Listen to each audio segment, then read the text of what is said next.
ചാളയും നമ്മുടെ ചേമ്പും കൂടിയുള്ള കറിയാണ് വെക്കാൻ പോകുന്നത്. അതിന് കുറച്ച് പുളിയെടുത്ത് അടുപ്പത്ത് വെച്ച് വെള്ളം ഒഴിച്ച് നന്നായിട്ട് തിളപ്പിക്കണം. ഒരു മൺചട്ടിയിലേക്ക് എണ്ണ ഒഴിച്ച് കടുകും ഉലുവയും കൂടി പൊട്ടിച്ച് അതിലേക്ക് കുറച്ച് ഇഞ്ചിയും വെളുത്തും കൂടി ഇടുക. അതിലേക്ക് കുറച്ച് സവാള ഇടുക. സവാളക്ക് പോലെ നമുക്ക് വേണമെങ്കിൽ കുഞ്ഞുള്ളിയും വേണമെങ്കിൽ ചേർക്കാം. നമുക്ക് ഇഷ്ടമുള്ളത്രയും ചേർക്കാം. അത് നന്നായിട്ടൊന്ന് വഴറ്റി വരുമ്പോഴത്തേക്കും കുറച്ച് മഞ്ഞൾപ്പൊടിയും ആവശ്യത്തിന് നമ്മുടെ കാശ്മീരി ചില്ലി പൗഡറും ചേർക്കണം. പിന്നെ ഇത്തിരി മല്ലിപ്പൊടിയും ചേർക്കണം. ഞാൻ ആക്ച്വലി മല്ലിപ്പൊടി ചേർത്തിട്ടുണ്ടായിരുന്നു, പക്ഷേ വീഡിയോയിൽ കാണിക്കാൻ പറ്റുമതാണ്.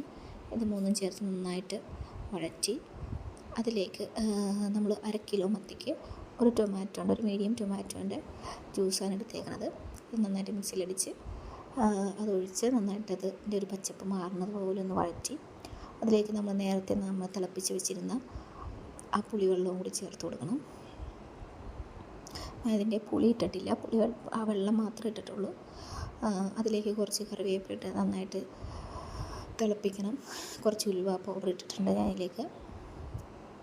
അതൊന്ന് നന്നായിട്ട് ചൂടാകുമ്പോഴത്തേക്ക് നമ്മൾ നേരത്തെ അരിഞ്ഞ് വെച്ചിരിക്കുന്ന ചേമ്പ് കൊടുക്കണം. ചേമ്പ് ഇട്ടിട്ട് അടച്ച് വെച്ച് നന്നായിട്ട് വേവിക്കണം.